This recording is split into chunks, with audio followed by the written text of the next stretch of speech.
सारे जहां की खुशियां मैं तुझ पर लुटा दूं। जिस राह से तू गुजरे वहां फूल बिछा दूं।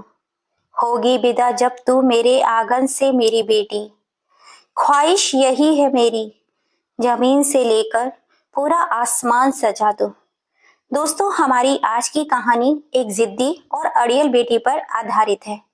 हेलो माँ। हाँ बेटी रिया, कैसी हो तुम? मैं ठीक हूँ माँ। अच्छा बेटी, इस बार रक्षाबंधन पर यहाँ आओगी तो पूरे एक सप्ताह की तैयारी करके आना। कितने दिन हो गए हैं तुमसे मिले हुए। देखने को अब तो आंखें तरस गई हैं अपनी बेटी को। रिया की माँ अनीता जी ने कहा तो रिया बोली, लेकिन माँ, भाभी भी तो अपने मायके जा रही होंगी ना, राखी बांधने के लिए। अरे नहीं बेटा, वह तो राखी पर मायके जाने को कह रही थी, लेकिन मैंने ही उसे मना कर दिया। अब तू तो जानती है, मेरे घुटने अब ज्यादा काम नहीं करते। घर का सारा काम कौन करेगा? मुझसे तो नहीं होता। हाँ माँ, यह बात तो है। अब इस उम्र में आप कहाँ इतना काम कर पाओगी। रिया अपने कमरे में बैठी हुई अपनी माँ से फोन पर बात कर रही थी कि तभी रिया के कानों में एक कड़कती हुई आवाज आई। रिया, कहाँ हो तुम? क्या हुआ बेटी, किसकी आवाज है? माँ, मुझे लगता है कि आज सूरज ऑफिस से जल्दी आ गए हैं। मैं आपसे बाद में बात करती हूँ, कहते हुए रिया ने फोन रख दिया।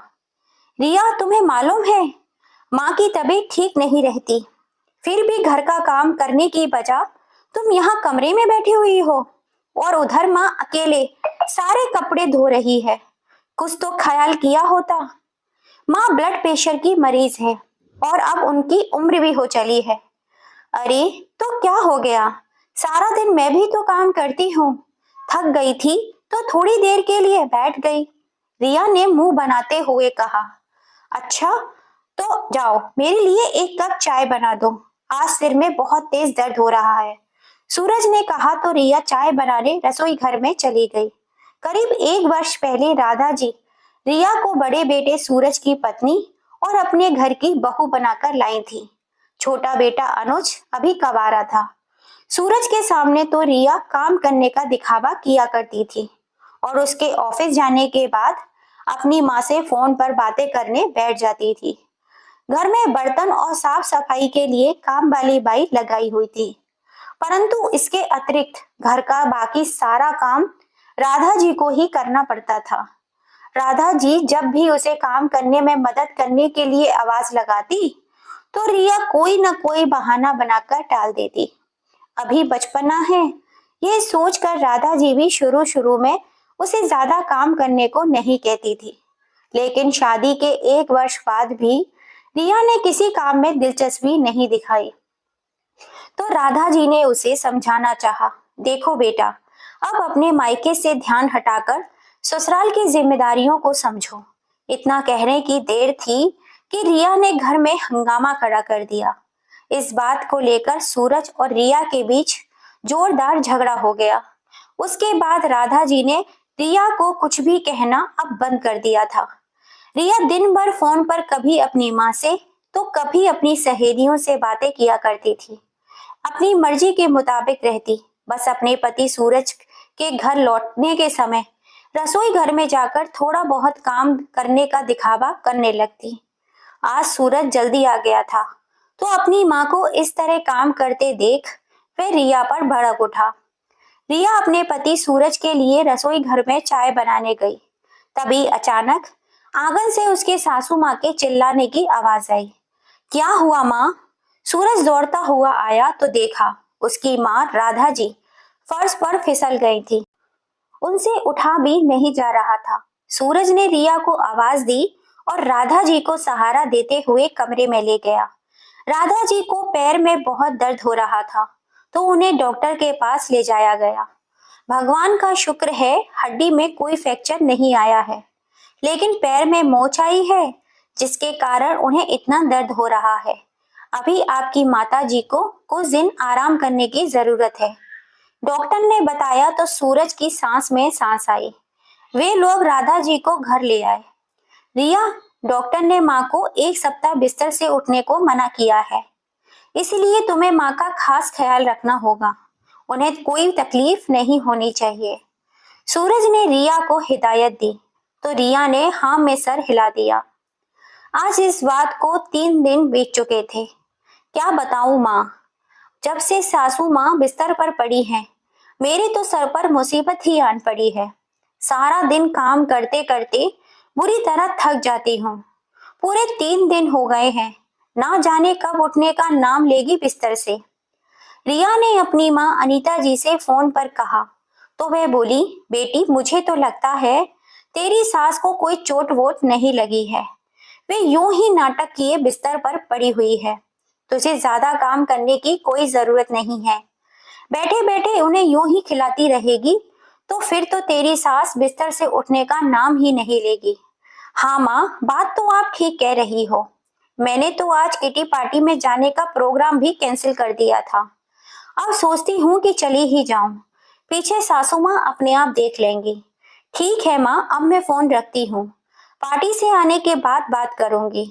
घर का काम छोड़कर रिया शाम के समय पार्टी में चली गई।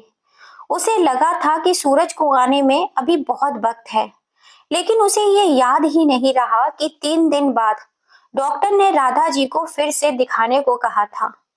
माँ को अस्पताल ले जाने के लिए सूरज जब घर आया तो देखा उसकी माँ धीमे कदमों से चलकर रसोई घर में जा रही थी। यह क्या माँ, कोई काम था तो रिया को कह देती। नहीं बेटा, बस गला सूख रहा था, इसलिए पानी पीने के लिए उठी थी, राधा जी ने कहा। तभी गेट खुलने की आवाज आई। कंधे पर पर्स लटकाए हाई हील से टक टक की आवाज करती रिया घर के अंदर दाखिल हुई तो सामने सूरज को खड़े देखकर उसकी हवाइयां ही उड़ गई। रिया, यह तुम कहाँ से आ रही हो? सूरज ने पूछा तो रिया सक पकाते हुए बोली, वो मैं किटी पार्टी में। उसके इतना कहने की देर थी कि सूरज गुस्से से उबल पड़ा। क्या माँ को इस हालत में छोड़कर तुम किटी पार्टी पर चली गई थी? तो क्या हो गया, मेरी अपनी भी तो कोई जिंदगी है। रिया की बात सुनकर सूरज को बहुत गुस्सा आया, लेकिन किसी तरह अपने गुस्से को काबू में रखते हुए सूरज अपनी माँ के कमरे में जाने लगा। तभी सूरज का छोटा भाई अनुज ऑफिस से घर लौटा और बोला, भाभी बहुत तेज भूख लग रही है, जल्दी से खाना लगा दो। तभी रिया बेशर्मी से बोली, यह हुक्म किसी और पर चलाना, मैं यहाँ की नौकरानी नहीं हूँ जो दिन भर तुम लोगों की सेवा में लगी रहूं। यह बात सुनकर रिया का देवर अनुज हक्का भक्का रह गया। वही कमरे में जाते हुए सूरज के कानों में यह बात पड़ी तो उसका खून खौल उठा। वह उसी समय रिया के पास आया और खींच कर 2 तमाचे उसके मुंह पर जड़ दिए। बदतमीज, मेरी चुप्पी का यह मतलब नहीं है कि जो मुंह में आए तुम बोलती ही जाओ। यह क्या कर रहे हैं भैया आप? अनुज ने अपने भाई सूरज का हाथ पकड़ते हुए कहा, तुमने मुझ पर हाथ उठाया, तुम्हें पुलिस कंप्लेन करूंगी। जेल की सलाखों के पीछे ना भिजवाया तो मेरा नाम भी रिया नहीं। आंखों में आंसू लिए रिया बोली और पैर पटकते हुए अपने कमरे में चली गई और अपनी माँ को फोन लगा दिया। इधर राधा जी ने सूरज से कहा, बेटा रोक ले बहू को, नहीं तो बहुत बड़ी मुसीबत खड़ी हो जाएगी। उसे जो करना है करने दो। डॉक्टर की अपॉइंटमेंट का टाइम हो गया है, हमें जाना है। कहते हुए सूरज ने राधा जी को सहारा दिया और गाड़ी में बिठाकर अस्पताल ले गया। इधर अनीता जी के पास रिया का फोन आया तो वह बोली, अच्छा उसकी इतनी हिम्मत, तू जल्दी से फोन रख और अपना बैग तैयार कर, मैं अभी तुझे लेने के लिए वहां पहुंच रही हूँ। प्रीति बहू, मैं रिया को लेने जा रही हूँ, समझते क्या है वह लोग अपने आप को। ऐसा कहकर अनीता जी घर से बाहर निकल गईं। थोड़ी देर में अनीता जी के पति घनश्याम जी अपने बेटे विकास के साथ दुकान से घर वापस आए तो यहाँ वहां देखते हुए प्रीति से बोले, बहू अनीता कहाँ, नजर नहीं आ रही, कहीं गई है क्या? जी बाबूजी, माँ जी रिया को लेने गई हुई हैं। यह सुनकर घनश्याम जी बोले, रिया को लेने गई है? अच्छा, रक्षाबंधन आ रहा है इसलिए लेने गई होगी। नहीं नहीं बाबूजी, रिया का फोन आया था शायद उनके घर में फिर से लड़ाई झगड़ा हो गया है। यह सुनकर घनश्याम जी और विकास दोनों चिंता में पड़ गए। फिर विकास बोला, लेकिन इतनी जल्दी करने की क्या जरूरत थी? कम से कम यह तो पता करना चाहिए था कि गलती किसकी है। तो घनश्याम जी ने कहा, लेकिन बेटा, अपनी बेटी को परेशानी में देखकर रहा भी तो नहीं जाता ना। कुछ दिन यहाँ रह लेगी तो मामला शांत हो जाएगा। ऐसा कहकर वह हाथ मुंह धोने चले गए। फिर विकास बोला, माँ भी हद करती है। उन लोगों के बीच लड़ाई झगड़ा हुआ नहीं कि माँ तो जैसे तैयार बैठी थी रिया को घर लाने के लिए। और जब सारी बात सुनेंगे तो गलती रिया की ही निकल कर आएगी। ये तो है, माँ जी को उसकी गलती नजर ही नहीं आती। चलो छोड़ो, आप ज्यादा चिंता मत करो, फ्रेश हो जाओ, मैं खाना लगाती हूँ। कहकर प्रीति रसोई घर में खाना पकाने चली गई। करीब 2 घंटे के बाद अनीता जी अपनी बेटी रिया को लेकर घर पहुंची।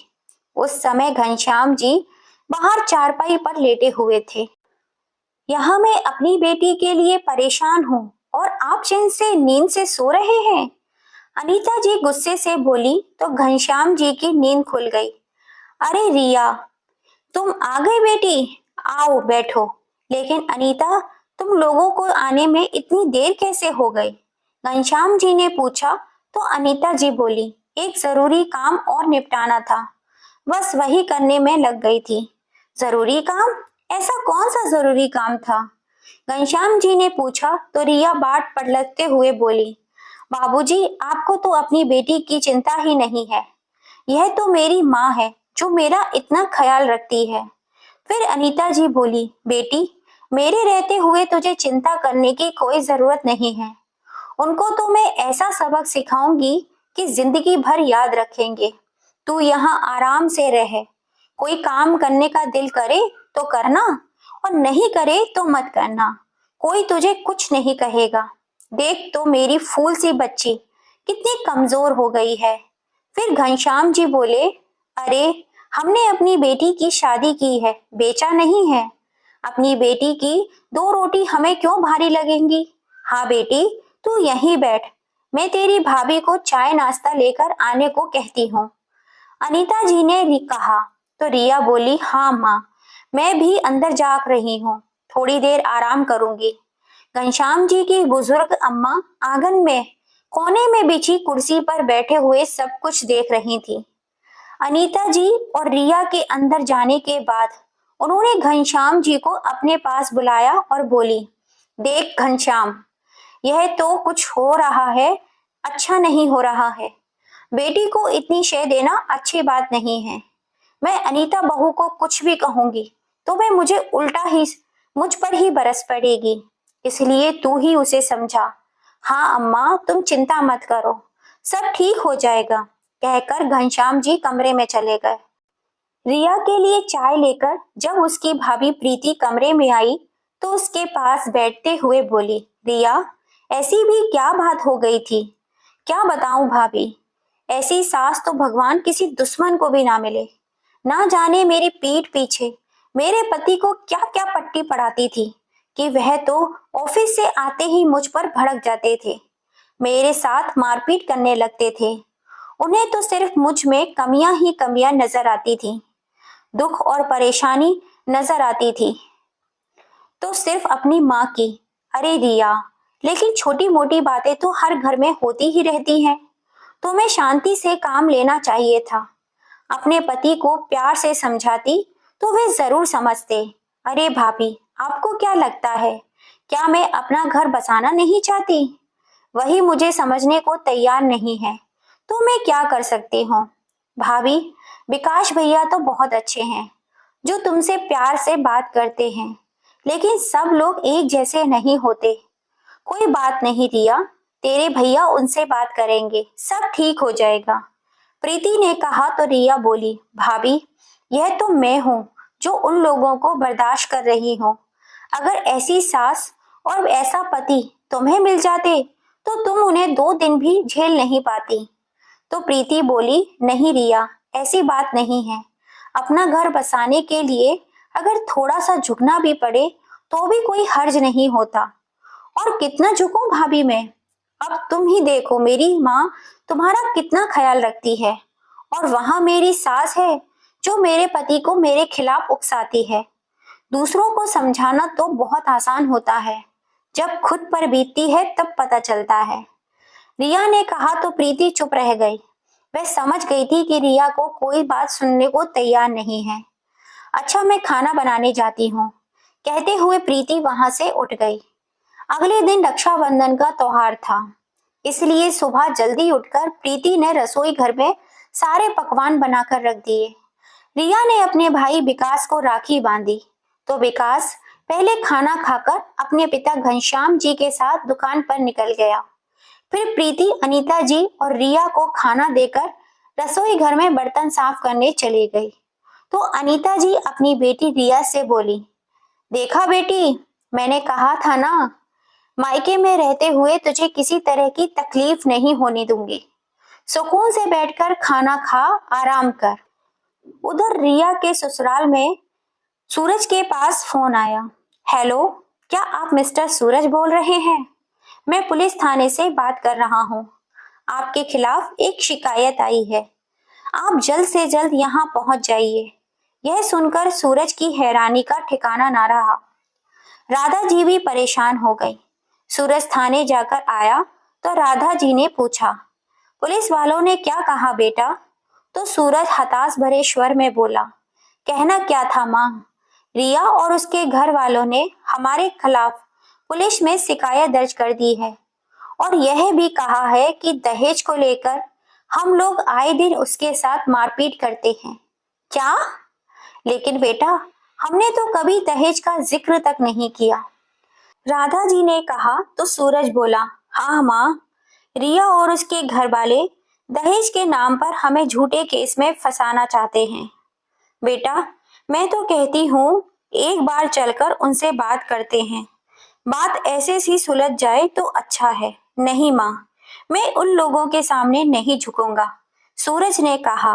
तो उसका भाई अनुज बोला, माँ की बात बिल्कुल सही है भैया, अगर कोर्ट केस में फंस गए तो निकलना बहुत मुश्किल हो जाएगा। आज शाम को चलते हैं और आमने सामने बैठकर बात कर लेते हैं। सूरज को यह बात ठीक लगी। उधर रिया के मायके में जब शाम को घनश्याम जी घर लौटे तो रिया डाइनिंग रूम में बैठी हुई टीवी देख रही थी। अम्मा जी भी वहीं पास में बैठी हुई थी। अपनी बेटी के पास बैठते हुए घनश्याम जी बोले, बेटी, मैं तो कहता हूँ कि तुम लोग प्यार से यह मामला सुलझा लो तो ही अच्छा है। तो रिया बोली, नहीं नहीं बाबूजी, मेरी सासू माँ दिन भर बैठकर आराम करे और मैं कोलू की बैल की तरह पिसती रहूं, यह मुझसे नहीं होगा। तो घनश्याम जी बोले, लेकिन बेटी, घर का काम करने में बुराई ही क्या है? तभी अनीता जी वहां आ गई और पास रखी कुर्सी पर बैठते हुए बोली, आखिर आप चाहते क्या हैं? हमारी बेटी उस नर्क में जाकर घुट घुट कर जीती रहे? यह सुनकर अम्मा से रहा नहीं गया, तो वह बोली, अरे अनीता बहू, तुम किस बात को कहां से कहां ले जाती हो? मोहन ने तो सिर्फ इतना कहा है कि मिलजुल कर रहने से बड़ा सुख कोई नहीं होता। अम्मा, ये हमारी बेटी का मामला है, इसलिए आप अपना मुंह बंद रखो। जो दो रोटी मिलती है चुप करके खाओ और राम का नाम जपती रहो, नहीं तो तुम्हारे लिए अच्छा नहीं होगा। अभी ये सब बातें चल ही रही थी कि दरवाजे की घंटी बजी। प्रीति ने जाकर दरवाजा खोला तो सामने सूरज अपनी माँ के साथ खड़ा हुआ था। प्रीति ने राधा जी के पैर छूकर आशीर्वाद लिया और उन्हें अंदर लेकर आई। घनश्याम जी ने उन्हें बैठने में को कहा। तभी अनीता जी आंखें दिखाती हुई बोली, बहन जी, जब आपको मेरी बेटी फूटी आंख नहीं सुहाती तो फिर यहाँ करने क्या आई हैं आप? तो राधा जी ने विनम्रता से कहा, देखिए बहन जी, आराम से बैठकर बात करते हैं, तभी तो कोई हल निकलेगा। हमें भी तो पता चले आखिर हमसे ऐसा क्या कसूर हो गया जो आपने इतना बड़ा कदम उठाया। यह बात सुनकर रिया तपाक से बोली, अरे नहीं नहीं, कसूर आपका थोड़ी ना है, कसूर तो मेरा है। एक काम करो, अपने बेटे को कहो कि मुझे तलाक दे दे, ताकि आप भी आराम से रह सको और मेरा भी पीछा छूटे। रिया, ये तुम अपनी सास से किस तरीके से बात कर रही हो? घनश्याम जी ने कहा तो अनीता जी बोली, और कैसे बात करें इन लोगों के साथ? हमारी बेटी को इतना परेशान करके रखा हुआ है, तो क्या उनकी आरती उतारेगी? तभी सूरज अपनी चुप्पी को तोड़ते हुए बोला, माँ जी, किसने किसको परेशान करके रखा है यह तो हम भी जानते हैं। ऊपर से आप लोगों ने हमारे खिलाफ दहेज की झूठी शिकायत दर्ज करवा दी। यह बात सुनकर घनश्याम जी की हैरानी का ठिकाना ना रहा। उधर प्रीति और विकास भी हक्के बक्के खड़े थे। किसी को इस बारे में कुछ मालूम नहीं था, लेकिन हमने तो कोई शिकायत नहीं की। घनश्याम जी ने कहा तो अनीता जी बोली, शिकायत मैंने की है। मेरी बेटी पर हाथ उठाने की हिम्मत कैसे हुई तुम लोगों की? तभी प्रीति सबके लिए चाय बनाकर ले आई तो राधा जी ने कहा, भाई साहब, बहू तो आपके घर में भी है, क्या वह अपने ससुराल की जिम्मेदारी नहीं संभालती? अगर हम अपनी बहू से यही उपेक्षा रखते हैं तो इसमें क्या गलत करते हैं? इस पर जो बातें उसने हमें सुनाई उसे हम तो क्या कोई भी सहन नहीं कर सकेगा। तो अनीता जी ने कहा, अरे मैंने तो अपनी बहू को बेटी की तरह रखा हुआ है, लेकिन आपने तो कभी रिया को अपनी बेटी समझा ही नहीं। तो राधा जी ने हाथ जोड़ते हुए कहा, ठीक है बहन जी, सारी गलती मेरी है। अब आप बच्चों का घर बस जाने दीजिए, हमारी बहू को हमारे साथ भेज दीजिए। बहन जी, चाहते तो हम भी यही हैं कि हमारी बेटी अपने ससुराल में हंसी खुशी रहे। तभी घनश्याम जी बोल ही रहे थे कि अनीता जी उनकी बात काटते हुए बोली, अरे लेकिन आप बसने कहाँ देती हैं मेरी बेटी को? आपके कहने पर ही सूरज उसे हर रोज मारता पीटता है। तो राधा जी ने कहा, मेरे बेटे ने रिया पर सिर्फ एक बार हाथ उठाया है, और वह भी तब जब उसने बदतमीजी की सारी हदें पार कर दी थी। यकीन ना हो तो पूछ लीजिए अपनी बेटी से। तभी घनश्याम जी बोले, अनीता, तू मैं तो सभी घरों में होती है। रिया को उसके ससुराल वाले लेने आए हैं तो उसे उनके साथ भेज देना ही ठीक रहेगा। हाँ माँ जी, बेटी का घर बसने में ही समझदारी है, प्रीति ने कहा। तो अनीता जी बोली, अपनी बेटी की शादी ऐसे घर में करके एक गलती तो हम कर चुके हैं, लेकिन अब उसे दोबारा उस घर में भेजकर मैं दूसरी गलती नहीं करूंगी। और बहन जी, आप जिस मुंह से यहाँ आई हैं उसी मुंह से वापस चली जाएं। मैं अपनी बेटी को आपके साथ हरगिज नहीं भेजूंगी। विकास भी अपनी माँ को लाख समझाने की कोशिश करने लगा, लेकिन ना तो अनीता जी मानी और ना ही दिया जाने को तैयार थी। यह सब सुनकर सूरज बोला, बस माँ, अब यहाँ खड़े रहकर हम लोग अपनी और बेइज्जती नहीं बताएंगे। अभी के अभी यहाँ से चलो। जाते जाते राधा जी ने घनश्याम जी से कहा, भाई साहब, मैं तो यह सोच कर आई थी कि अब आप ही इस बात का कोई ना कोई हल निकालेंगे, लेकिन यहाँ तो कोई आपकी ही सुनने को तैयार नहीं है, तो हमारी अब क्या सुनेंगे? हो सके तो पुलिस में की गई झूठी शिकायत आप वापस ले लीजिएगा। अच्छा, चलते हैं। अरे नहीं बहन जी, बैठकर बात करते हैं ना, घनश्याम जी ने कहा। लेकिन सूरज राधा जी को लेकर वापस चला गया। फिर घनश्याम जी अपनी पत्नी से बोले, थाने में जो शिकायत तुमने की है उसे अभी के अभी जाकर वापस लो। अरे मुझे जो करना है मैं देख लूंगी, आप अपना काम करो। अनीता, मुझे नहीं लगता तुम अपनी बेटी का घर बसने दोगी। वह लोग रिया को ले जाने के लिए आए थे, लेकिन सिर्फ तुम्हारे कारण बनी बनाई बात बिगड़ गई। तभी विकास रिया से बोला, रिया, एक बात सच सच बताना, क्या सूरज तुझे दहेज के लिए मारता पीटता है? क्यों भाई, आपको मुझ पर यकीन नहीं है? रिया ने कहा तो अनीता जी बोली, इन सब बातों के लिए घर के बड़े बैठे हैं, तुझे इसमें पंचायती करने की कोई जरूरत नहीं है। माँ, घर के बड़े अगर संभाल सकते तो बात को संभाल लेते और रिया को उसके ससुराल वालों के साथ भेज देते। फिर रिया बोली, बाबूजी, आप सब लोग मिलकर मुझे फांसी पर क्यों नहीं चढ़ा देते? आपकी भी परेशानी दूर होगी और मेरे ससुराल वालों की भी। सबने मिलकर बस मुझे भेजने की ही रट लगाई हुई है। एक माँ है जो मुझे समझती है। तो प्रीति ने कहा, रिया, हम तुम्हारे घर के लोग हैं, तुम्हारा ही भला चाहते हैं। तुम खुद ही सोचो, हमेशा के लिए मायके में तो नहीं रहा जा सकता। अरे भाभी, आपको अच्छा घर मिल गया है, तभी आपके मुंह में जबान आ गई है। रिया ने कहा तो अनीता जी गुस्से से बोली, बहू, अपना ज्ञान अपने पास ही रखो, मैं सब जानती हूँ, तुम जाकर रसोई का काम करो। प्रीति रसोई घर में चली गई और विकास, घनश्याम जी भी किसी काम से बाहर चले गए। तो अनीता जी बोली, बेटी, मेरी एक बात को ध्यान से सुन ले।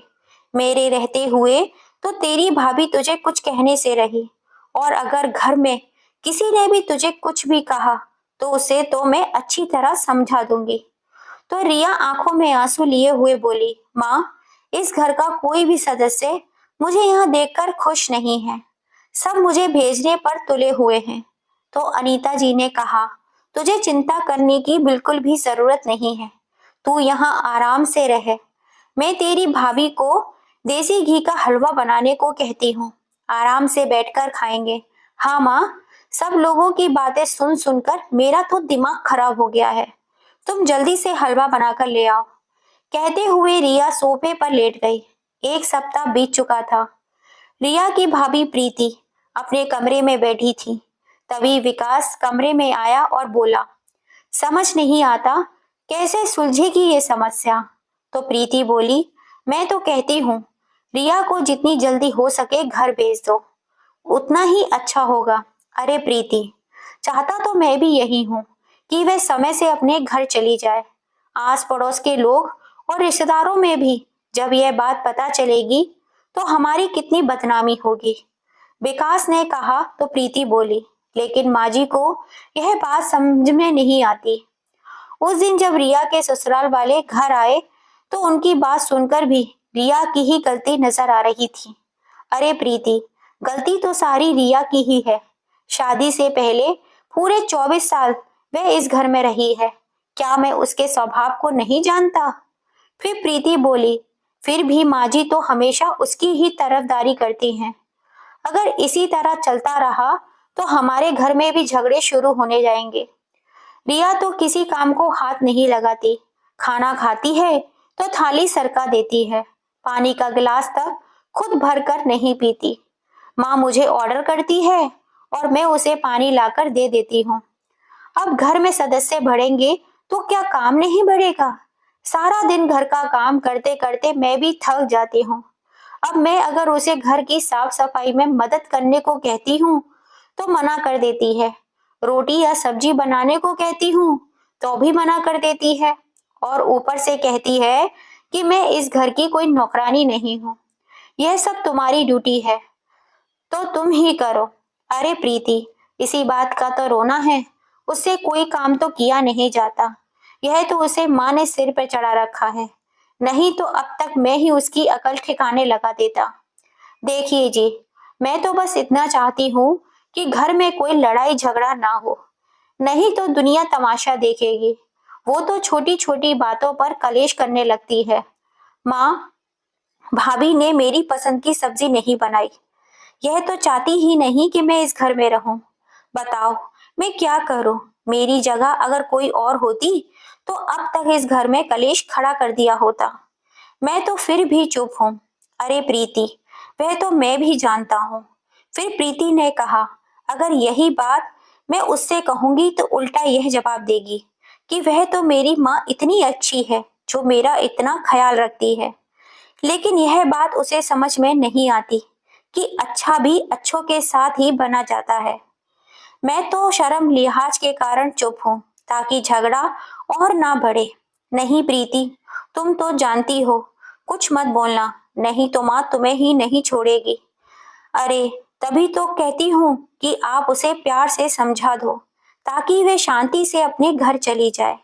ठीक है, मैं रिया से बात करता हूँ, तुम अपना काम निपटा लो। कहते हुए विकास अपने कमरे से बाहर आया तो देखा रिया अकेले बैठी अपने मोबाइल में व्यस्त थी। उसके पास बैठते हुए विकास बोला, रिया, आगे क्या सोचा है तुमने? तो रिया गुस्से से बोली, भाई, मैं अपने घर चली जाऊंगी, तुम्हारे ऊपर बोझ बनकर नहीं बैठूंगी, लेकिन एक शर्त पर जाऊंगी। शर्त? कैसी शर्त? विकास ने हैरानी से पूछा। तो रिया बोली, मैं अपने पति सूरज के साथ अलग रहना चाहती हूँ। तो विकास ने अपना सिर पकड़ लिया और बोला, घर में कुल मिलाकर तुम 4 लोग हो और उसमें भी तुम्हें बंटवारा चाहिए? क्यों भाई, 4 लोगों का काम क्या कम होता है?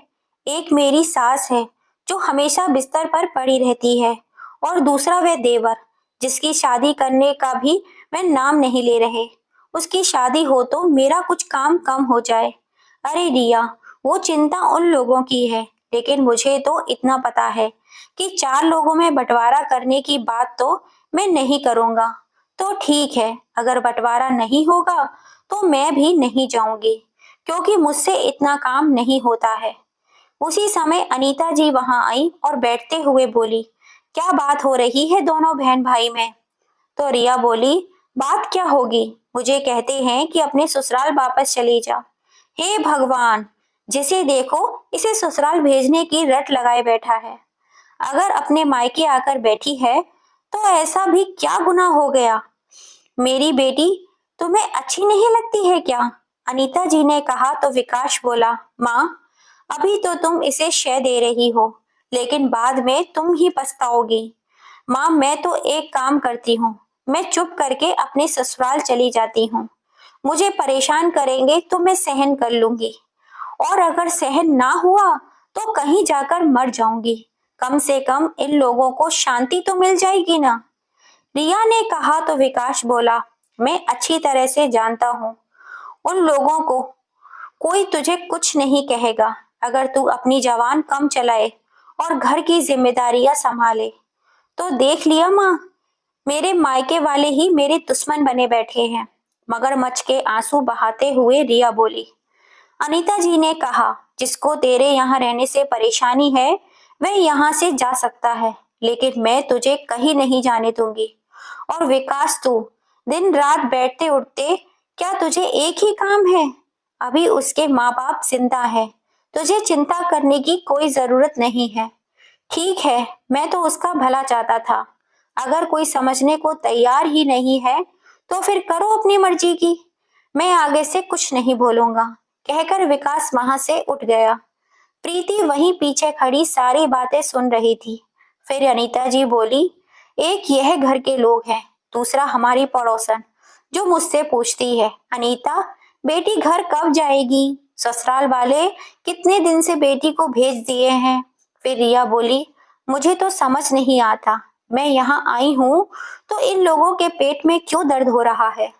तभी उसकी भाभी प्रीति वहां आई और बोली, दिया, यह समाज है और समाज के लोग तो ऐसे सवाल उठाएंगे ही, इसलिए अपना घर बसाने में ही समझदारी है।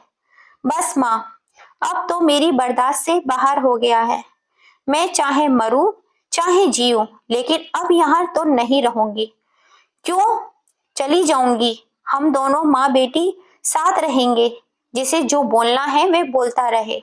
पर माँ, आपके बेटा बहू मुझे जीने भी तो नहीं देते। बेटी, तुझे कोई एक बात कहूँ, उसे 4 सुनाया कर। तुझे यहाँ दबके रहने की कोई जरूरत नहीं है। अरे माँ, मैं आपकी ही बेटी हूँ, दबकर रहना तो मेरे खून में है ही नहीं। अगर दबकर रहना होता तो मैं अपने ससुराल में ना रह ली होती। चलो माँ, अंदर चलकर टीवी देखते हैं। कहते हुए रिया वहां से उठकर चली गई, और पीछे पीछे अनीता जी भी। अम्मा जी वहीं आंगन में सारी बातें सुन रही थी। उन्होंने प्रीति को इशारे से अपने पास बुलाया और बोली, बहू, ऐसे तो ये माँ बेटी किसी के काबू में नहीं आएंगी, लेकिन दादी, मैं क्या करूं? माँ और रिया को समझाने से भी नहीं होगा। बहु पुरानी कहावत है, लातों के भूत बातों से नहीं मानते। ये वही लातों के भूत है, आगे तू खुद ही समझदार है। अपनी दादी सास का इशारा प्रीति अच्छी तरह से समझ चुकी थी। वह बोली, आप ठीक कह रही हो दादी, कुछ ना कुछ तो करना ही पड़ेगा। सोचते हुए प्रीति रसोई घर में खाना बनाने चली गई। तभी उसे रिया के मोबाइल की बेल बजने की आवाज आई। प्रीति ने बाहर जाकर देखा तो रिया फोन पर बात कर रही थी। बात क्या कर रही थी, शेरनी की तरह घरार रही थी। आप लोगों में कुछ शर्म बाकी है या नहीं? कितनी बार मैंने कहा है कि मैं उस घर में वापस नहीं आऊंगी, क्या आपको समझ में नहीं आता? तो दूसरी ओर से राधा जी की आवाज आई, रिया बेटी, आगे से इस घर में तुम्हें कभी कोई तकलीफ नहीं होगी। सूरज भी तुमसे कोई गलत व्यवहार नहीं करेगा। सारे गिले शिकवे भुलाकर वापस आ जाओ। फिर रिया के हाथ से फोन लेते हुए अनीता जी बोली, बहन जी, अगर आप चाहती हैं कि मेरी बेटी वहां वापस आ जाए तो हमारी एक शर्त है। अगर सूरज मेरी बेटी के साथ अलग घर लेकर रहे तो मैं अपनी बेटी को वापस भेजने को तैयार हूँ। आपसे और आपके बेटे से उसका कोई साहूकार नहीं होगा। यह क्या कह रही हैं बहन जी आप? मैं भला अपने बेटे से अलग कैसे रह सकती हूँ? तो ठीक है, फिर रिश्ता तोड़ देने में ही भलाई है। रखो अपने बेटे को अपनी गोद में बिठाकर। कहते हुए अनीता जी ने फोन पटक दिया। रसोई घर में खड़ी प्रीति ये सारी बातें सुन रही थी। मन ही मन बोली, यह दोनों समझती हैं कि यही शेर है, लेकिन इन्हें यह नहीं पता कि कोई सवा शेर भी हो सकता है। अब देखो मैं क्या करती हूँ। थोड़ी देर बाद अनीता जी और रिया शॉपिंग करने बाजार चले गए। करीब 2 घंटे बाद जब वे घर वापस आए तो उस समय प्रीति अपने कमरे में आराम से सो रही थी। तभी रिया गुस्से से उबलती हुई उसके पास आई और बोली, क्यों महारानी, अपना अपना खाना बनाकर खा भी लिया और हम लोगों का बनाया भी नहीं। बाकी सब लोगों के कपड़े भी धो दिए, पर मेरे कपड़े वही मैले पड़े हुए हैं। हाँ तो मैं तुम्हारी कोई नौकरानी नहीं हूँ। अब से अपना काम खुद किया करो। प्रीति ने आंखें फेरते हुए कहा। उसके ये तेवर देखकर रिया हैरान रह गई और बोली, लो, इसमें नौकर वाली कौन सी बात है? घर का काम है, वह तो तुम्हें ही करना पड़ेगा ना। रिया गुस्से से बोली। तो प्रीति ने कहा, क्यों, क्या तुम मुझे यह काम करने की तनख्वाह देती हो? तनख्वाह? तनख्वाह किस बात की? घर की बहू हो, काम तो करना ही पड़ेगा। अच्छा, तो क्या तुम किसी के घर की बहू नहीं हो? अपनी जिम्मेदारी से भागकर तुम क्यों यहाँ आकर बैठ गई हो? अब से तुम अपना काम खुद ही करोगी। मुझ पर रौब जमाने की जरूरत नहीं है। अब अपनी जबान पर ताला लगाकर अपना काम करना शुरू कर दो। क्या हो रहा है ये सब? और प्रीति, बहू तुम अपनी ननद से ये किस तरीके से बात कर रही हो? माँ जी, मैं वैसे भी बात कर रही हूँ जैसे करनी चाहिए। अब रिया इस घर में रहेगी तो उसे अपना काम खुद ही करना पड़ेगा। अच्छा, अब मेरी बेटी घर का काम करेगी और घर की बहू दिन रात आराम फरमाएगी? अरे नहीं माँ जी, मैं भी काम ही करूंगी, लेकिन सिर्फ अपना और अपने परिवार का, घर में आने वाले मेहमानों का नहीं। अपनी भाभी के मुंह से यह बात सुनकर रिया का खून खौल उठा। तुम्हारी हिम्मत कैसे हुई मुझे मेहमान कहने की? यह घर तुमसे पहले मेरा है। जी नहीं, तुम्हारा घर वह है जिसे तुम छोड़कर यहाँ आई बैठी हो। माँ, आपने अपनी बहू को कुछ ज्यादा ही सिर पर चढ़ा लिया है। 2-4 थप्पड़ लगाकर इसकी अकल ठिकाने क्यों नहीं लगा देती? रिया ने कहा। अच्छा, हाथ उठाना तो दूर, हाथ लगाकर भी देखो। अभी के अभी 100 नंबर पर फोन करती हूँ और शिकायत करूंगी कि मेरी सासू माँ और ननंद दहेज के लिए मेरे साथ मारपीट करते हैं। फिर पता चलेगा किसकी अकल ठिकाने आती है। उसी समय घनश्याम जी और विकास भी घर पहुंच गए। लड़ाई की आवाज सुनकर जैसे ही घनश्याम जी कमरे के अंदर जाने लगे, तभी विकास ने उन्हें रोक दिया। बेटा, अंदर जाकर मामला सुलझाना ही पड़ेगा, नहीं तो घर का नाश हो जाएगा। अरे पिताजी, घर का नाश तो पहले ही हो रखा है, अब सुधरने का समय आ गया है। आप बस यहीं खड़े रहकर देखते जाइए। फिर अनीता जी बोली, क्या, हमने कब मांगा तुमसे दहेज? तुम हमारे खिलाफ झूठी कंप्लेंट दर्ज करवाओगी? हाँ, तो क्यों नहीं, आखिर यह सब कुछ मैंने आपसे ही तो सीखा है। यह बात सुनते ही अनीता जी अपनी बातों में मिश्री घोलते हुए बोली, अरे नहीं नहीं बहू, घर में ये छोटी मोटी बातें तो चलती ही रहती हैं, उन्हें आपस में बैठकर सुलझा ले तो ही अच्छा होता है। अच्छा माँ जी, यह ज्ञान की बातें तब कहाँ गई थी जब रिया के ससुराल वाले उसे ले जाने के लिए आए थे। प्रीति का जवाब सुनकर अनीता जी और रिया शब्द खड़े रह गए। चलो अब दोनों जल्दी से घर के काम में लग जाओ, बहुत आराम कर लिया तुम माँ बेटी ने, कहते हुए प्रीति कमरे से बाहर चली गई और उसी समय घनश्याम जी और विकास अंदर आ गए। चल बेटी रिया, हम दोनों मिलकर काम कर लेते हैं, अनीता जी बोली तो रिया ने कहा, माँ अपना काम आप देखो, मैं तो अपने घर वापस जा रही हूँ। बाबूजी आप अपने दामाद को फोन लगा दीजिए कि वह आकर मुझे ले जाए। हाँ बेटी, यह तूने बिल्कुल सही फैसला लिया, मैं अभी सूरज को आने के लिए कहता हूँ। कहते हुए घनश्याम जी ने सूरज को फोन लगाया तो दूसरी ओर से जो बातें उन्हें सुनने को मिली वह सुनकर वे हैरानी का ठिकाना ना रहा। फोन रखते हुए वे बोले, अनीता एक बात तो बताओ, क्या कल राधा जी का फोन आया था? हाँ फोन तो आया था, रिया को वापस आने के लिए कह रही थी। अच्छा तो तुमने क्या कहा? घनश्याम जी ने गुस्से से पूछा तो अनीता कुछ बोल ही नहीं पाई। तभी घनश्याम जी ने अपनी पत्नी के मुंह पर एक जोरदार तमाचा रसीद दिया और बोले, तुम माँ हो या दुश्मन जो अपनी बेटी का घर बसने ही नहीं देना चाहती? हमारे घर से बेइज्जत होकर जाने के बावजूद भी उन्होंने फिर से फोन किया। उनके सामने तुमने एक नई शर्त और रख दी कि पहले घर का बंटवारा करो, फिर हमारी बेटी घर वापस आएगी। उसी समय रिया बोली, अरे बाबूजी, अब मैं जा तो रही हूँ, फिर माँ को कसूर क्यों निकाल रहे हो? तभी एक और झन्नाटेदार थप्पड़ रिया के गाल पर भी पड़ा। यह देखते हुए अम्मा जी बोली, घनश्याम अगर ये थप्पड़ तूने पहले लगाए होते तो आज घर उजड़ने की नौबत ही नहीं आती। फिर गुस्से से उबलते घनश्याम जी बोले, बदतमीज लड़की, जब सूरज तुम्हारे साथ कोई रिश्ता नहीं रखना चाहता, अपने बेटे सूरज की चिंता में राधा जी की तबीयत इतनी बिगड़ गई है कि वह आईसीयू में भर्ती हैं। यह सुनते ही रिया की आंखें खुली की खुली रह गईं।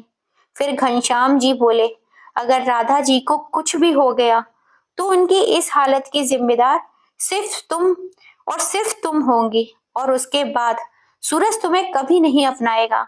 तो रिया रोते हुए बोली, बाबूजी मैं अभी के अभी अपने ससुराल वापस जा रही हूँ, चाहे मुझे उनके आगे हाथ जोड़ने पड़े या उनके पैर पड़ने पड़े, चाहे लाख माफी क्यों ना मांगनी पड़े, पर मैं अपनी गृहस्थी उजड़ने नहीं दूंगी। ऐसा कहते हुए रिया अपना बैग उठाकर घर की दहलीज लांग कर चली गई। दोस्तों, क्या शादी के बाद एक लड़की को अपनी जिम्मेदारियां नहीं समझनी चाहिए? सारी गलती हमेशा ससुराल वालों की नहीं होती है। रिया की भाभी ने अपनी ननद का घर बसाने के लिए जो रास्ता अपनाया वह सही था या गलत, अपनी राय कमेंट करके हमें जरूर बताइएगा। अगर कहानी पसंद आए तो ज्यादा से ज्यादा इसे अपनी फैमिली फ्रेंड में शेयर कीजिएगा और अगर अभी तक सब्सक्राइब नहीं किया है तो जल्दी से कर लीजिए। फिर मिलेंगे आपसे ऐसी ही किसी कहानी के संग। जय श्री राम दोस्तों।